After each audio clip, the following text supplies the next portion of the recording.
بسم اللہ الرحمن الرحیم والتین، قسم ہے انجیر کی، والزیتون اور زیتون کی، وطور سینین اور طور سینا کی، اس پہاڑ کی، وہذا البلد الامین اور اس امن والے شہر کی، لقد خلقنا الانسان فی احسن تقویم، البتہ تحقیق ہم نے انسان کو پیدا کیا سب سے خوبصورت ڈھانچے کے اندر، شکل و صورت میں، ثم رددناہ اسفل سافلین، پھر ہم نے اس کو لٹا دیا نیچوں میں سے سب سے نیچے والا، الا الذین آمنوا وعملوا الصالحات، سوائے ان لوگوں کے جو ایمان لائے اور نیک اعمال کیے، فلہم اجر غیر ممنون، بس ان کے لیے اجر نہ ختم ہونے والا، فما یکذبک بعد بالدین، پس کیا چیز ہے جو آپ کو تکذیب پر ابھارتی ہے، بعد اس کے بعد بالدین، قیامت کے دن کے ساتھ، الیس اللہ بأحکم الحاکم، کیا نہیں اللہ تعالیٰ فیصلہ کرنے والوں میں سب سے بڑا فیصلہ کرنے والا۔ انسان کو سب سے خوبصورت تقویم شکل و صورت میں پیدا کیا،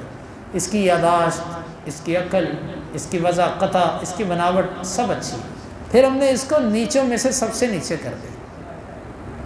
اس سے مراد یہ ہے، دو قسم کی مرادیں، ایک تو اس سے مراد جہنم میں پھر اس کو پھینکا ہم نے، اتنا خوبصورت بنا کے اس کو کہاں پھینکا؟ جہنم میں، لیکن اس جہنم سے بچا کون؟ اس سے بچا صرف وہ جو ایمان لائے اور نیک اعمال کیے۔ یا دوسرا معنی، ہم نے اس کو خوبصورت بنایا، پھر اس کے بعد اس کی شکل بگڑنا شروع ہو گئی،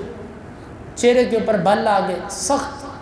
اور پھر اس کے بعد آنکھیں کمزور، کان کمزور، ٹانگیں ہاتھ پاؤں کمزور، یاداشت دماغ کمزور،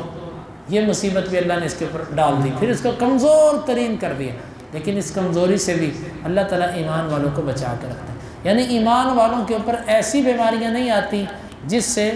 ان کے لیے ایمان کی آزمائش بن جائے، یعنی اللہ تعالیٰ ان کو ایسی بیماریوں میں مبتلا نہیں کرتا جس سے وہ دین سے دور ہو جائے۔ تو یہ بھی ایک بار بعض اہل علم نے کیا ہے۔